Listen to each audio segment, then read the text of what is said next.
ನಾಲ್ಕು ಸಾರಿಗೆ ನಿಗಮಗಳಿಂದ ಬೆಂಗಳೂರು ಚಲೋ ಇವತ್ತು ನಡೀತಾ ಇದೆ, ಪ್ರೊಟೆಸ್ಟ್ ನಡೀತಾ ಇದೆ. ಸಾರಿಗೆ ನೌಕರರು ಮಾಡ್ತಾ ಇರುವಂತಹ ಪ್ರೊಟೆಸ್ಟ್ ಫ್ರೀಡಂ ಪಾರ್ಕ್ ಸುತ್ತಮುತ್ತಲಿನ ರಸ್ತೆಗಳಲ್ಲಿ ಸಿಕ್ಕಾಪಟ್ಟೆ ಟ್ರಾಫಿಕ್ ಜಾಮ್ ಕೂಡ ಆಗಿದೆ. ಈಗ ಬಿಎಂಟಿಸಿ ಮತ್ತು ಕೆಎಸ್ಆರ್ಟಿಸಿ ಬಸ್ಗಳ ಓಡಾಟದಲ್ಲಿ ಸ್ವಲ್ಪ ವ್ಯತ್ಯಯ ಆಗಿದೆ.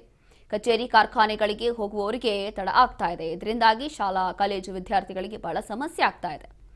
ಈ ಸಮಸ್ಯೆಗಳೇನು ಆಗದೆ ರೀತಿನೇ ನೀವು ಪ್ರೊಟೆಸ್ಟ್ ಮಾಡ್ಕೊಳ್ಳಿ, ಬೇಕಾದ್ರೆ ಪ್ರತಿಭಟನೆ ಮಾಡಿ ಅಂತ ಹೇಳಿ ಅವರಿಗೆ ಸರ್ಕಾರದಿಂದ ಸೂಚನೆ ಕೂಡ ಕೊಡಲಾಗಿತ್ತು. ಆದರೆ ಇಲ್ಲಿ ಖಂಡಿತವಾಗಿಯೂ ಕೂಡ ಫ್ರೀಡಂ ಪಾರ್ಕ್ ಅಂತಂದ್ರೆ ಒಂದು ಹೋರಾಟದ ಜಾಗ ಏನಿದೆ ಅಲ್ಲಿ ತುಂಬಾ ಜಾಸ್ತಿ ಜನ ಇವತ್ತು ಬರುವಂತ ಸಾಧ್ಯತೆ ಇದೆ ಅಂತ ಹೇಳಲಾಗ್ತಾ ಇತ್ತು. ಹಾಗಾಗಿ ಇವತ್ತು ಬೇರೆ ಬೇರೆ ಭಾಗಗಳಿಂದ ಇಲ್ಲಿ ಸಾರಿಗೆ ನೌಕರರು ಬಂದು ಜಮಾಯಿಸ್ತಾ ಇದ್ದಾರೆ. ದೊಡ್ಡ ಮಟ್ಟದಲ್ಲಿ ಈ ಒಂದು ಹೋರಾಟ ಮಾಡಲಾಗ್ತಾ ಇದೆ. ಹಾಗಾಗಿ ಸುತ್ತಮುತ್ತ ಇರುವಂತಹ ರೋಡ್ಗಳಲ್ಲಿ ಟ್ರಾಫಿಕ್ ಜಾಮ್ ಆಗ್ತಾ ಇದೆ. ಕೆಲಸಕ್ಕೆ ಹೋಗೋರಿಗೆ ತಡ ಆಗ್ತಾ ಇದೆ.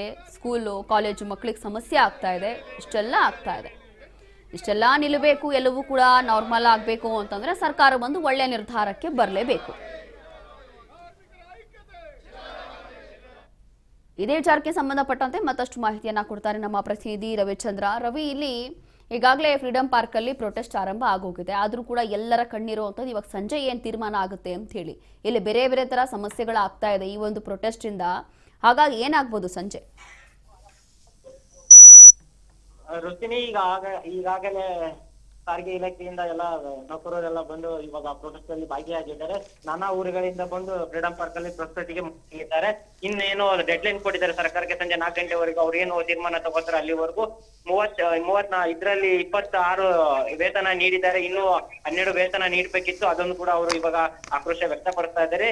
ನಾನಾ ಊರುಗಳಿಂದ ಬಂದು ಈ ಪ್ರೊಟೆಸ್ಟ್ ಅಲ್ಲಿ ಭಾಗಿಯಾಗಿ ಈಗ ಅವ್ರದ್ದೇನೇನ್ ಬೇಡಿಕೆ ಇದೆ ಎಲ್ಲಾನು ಅವರು ವ್ಯಕ್ತಪಡಿಸ್ತಾ ಇದ್ದಾರೆ. ಈಗ ಆದಷ್ಟು ಬೇಗ ಸರ್ಕಾರ ಎಸೆದುಕೊಳ್ಳಿಲ್ಲ ಅಂದ್ರೆ ನಾವು ತೀವ್ರವಾಗಿ ಹೋರಾಟ ಮಾಡ್ತೀವಿ.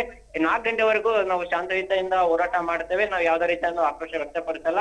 ನಮ್ದೇನೇ ಇದ್ರು 4 ಗಂಟೆ ಮೇಲೆ ಸರ್ಕಾರ ಏನ್ ನಿರ್ಧಾರ ತಗೊಳ್ತೋ ನಾವು ಕಾದು ನೋಡ್ಬೇಕು. ಅಲ್ಲಿವರೆಗೂ ನಾನು ಯಾವುದೇ ನಿರ್ಧಾರ ತಗೊಳ್ಳಲ್ಲ ಅಂತ ಶಾಂತಯುತವಾಗಿ ಪ್ರತಿಭಟನೆ ಮಾಡ್ತಾ ಇದ್ದಾರೆ ರುಚಿನಿ.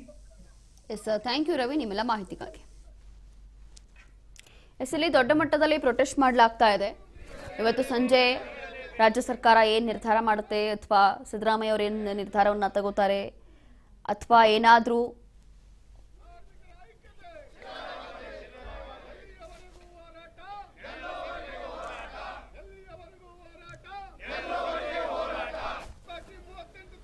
ಸಾರಿಗೆ ನೌಕರರು ಹಲವು ಬೇಡಿಕೆಗಳನ್ನು ಇಟ್ಕೊಂಡು ಈ ಒಂದು ಪ್ರೊಟೆಸ್ಟ್ಗೆ ಮುಂದಾಗಿರುವಂಥದ್ದು. ಹಾಗಾಗಿ ಸದ್ಯಕ್ಕೆ ಫ್ರೀಡಂ ಪಾರ್ಕ್ನಲ್ಲಿ ದೊಡ್ಡ ಮಟ್ಟದಲ್ಲಿ ಪ್ರತಿಭಟನೆ ನಡೀತಾ ಇದೆ. ಈ ಒಂದು ದೃಶ್ಯಗಳಲ್ಲೂ ನೋಡ್ತಾ ಇದ್ದೀವಿ. ಧಿಕ್ಕಾರಗಳನ್ನು ಕೂಗುವ ಮೂಲಕ ಆಕ್ರೋಶವನ್ನು ಹೊರಹಾಕ್ತಿದ್ದಾರೆ ರಾಜ್ಯ ಸರ್ಕಾರದ ವಿರುದ್ಧ, ಸಾರಿಗೆ ಇಲಾಖೆಯ ವಿರುದ್ಧ. ಹಾಗಾಗಿ ಒಂದು ಕಡೆ ಸಾರಿಗೆ ಇಲಾಖೆಯ ಸಚಿವರು ರಾಮಲಿಂಗಾರೆಡ್ಡಿ ಅವರು ಕೂಡ ಒಂದು ಭರವಸೆಯನ್ನು ಕೊಟ್ಟಿದ್ದಾರೆ. ಸ್ವಲ್ಪ ಎಷ್ಟಾಗುತ್ತೋ ಅಷ್ಟು ಸಮಸ್ಯೆಯನ್ನು ನಾವು ಬಗೆಹರಿಸ್ತೀವಿ. ಅದರಲ್ಲೂ ಕೂಡ ಈಗ ಬಜೆಟ್ ಮಂಡನೆ ಆಗುತ್ತಲ್ಲ, ಆವಾಗಲೂ ಕೂಡ ಸಾರಿಗೆ ಇಲಾಖೆ ವಿಚಾರಕ್ಕೆ ಸಂಬಂಧಪಟ್ಟಂತೆ ಸ್ವಲ್ಪ ಹೆಚ್ಚಿನ ಆದ್ಯತೆ ಕೊಡಲಿಕ್ಕೆ ನಾವು ಕೂಡ ಪ್ರಯತ್ನ ಪಡ್ತೀವಿ. ಹಾಗಾಗಿ ಸದ್ಯಕ್ಕೆ 26 ತಿಂಗಳ ವೇತನವನ್ನು ಕೊಡಬೇಕು ಅಂತ ಹೇಳಿ ಇವಾಗ ನಿರ್ಧಾರ ಮಾಡಿಕೊಂಡಿರುವಂಥದ್ದು ಅಂತ ಹೇಳಿ ಈಗಾಗಲೇ ಒಂದು ಭರವಸೆಯನ್ನು ಕೊಟ್ಟಿದ್ದಾರೆ.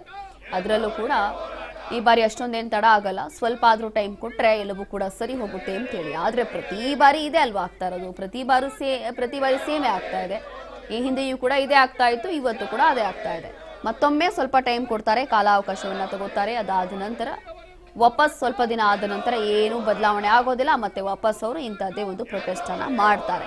ಇದೇ ಹಲವು ವರ್ಷಗಳಿಂದ ಸಾರಿಗೆ ಇಲಾಖೆ ಸಂಬಂಧಪಟ್ಟಂತೆ ನಡೆದುಕೊಂಡು ಬರ್ತಾ ಇರೋಂಥದ್ದು. ಆದರೆ ಏನು ಕೂಡ ನೋ ಚೇಂಜಸ್, ಯಾವುದೇ ಬದಲಾವಣೆ ಆಗಿಲ್ಲ. ಹಾಗಾಗಿ ಒಂದು ಕಡೆ 38 ತಿಂಗಳ ವೇತನವನ್ನು ಕೊಡಿ, 26 ಅಲ್ಲ 38 ತಿಂಗಳ ವೇತನವನ್ನೇ ಕೊಡಿ. ಅದಾದ ನಂತರ ಅವರಿಗೆ ಮಾನಸಿಕ ಕಿರುಕುಳ ಆಗ್ತಾ ಇದೆ, ಕಾರ್ಮಿಕರಿಗೆ ಇದೆಲ್ಲವೂ ಕೂಡ ನಿಲ್ಲಬೇಕು. ಅಥವಾ ಈ ಹಿಂದೆ ಒಂದು ಆರೋಪ, ಅವರಿಗೆ ರಜಾ ಕೊಡೋದಿಲ್ಲ, ಕಂಟಿನ್ಯೂ ಕೆಲಸ ಮಾಡಿಸ್ತಾರೆ ಅನ್ನುವಂಥದ್ದು. ಹೀಗೆ ಹಲವು ಬೇಡಿಕೆಗಳನ್ನು ಇಟ್ಕೊಂಡು ಇದೀಗ ಸಾರಿಗೆ ನೌಕರರು ದೊಡ್ಡ ಮಟ್ಟದಲ್ಲಿ ಪ್ರೊಟೆಸ್ಟ್ ಅನ್ನು ಮಾಡ್ತಾ ಇರುವಂಥದ್ದು. ಹಾಗಾಗಿ ಇವತ್ತು ಸಂಜೆ ಎಲ್ಲವೂ ಕೂಡ ನಿರ್ಧಾರ ಆಗುತ್ತೆ.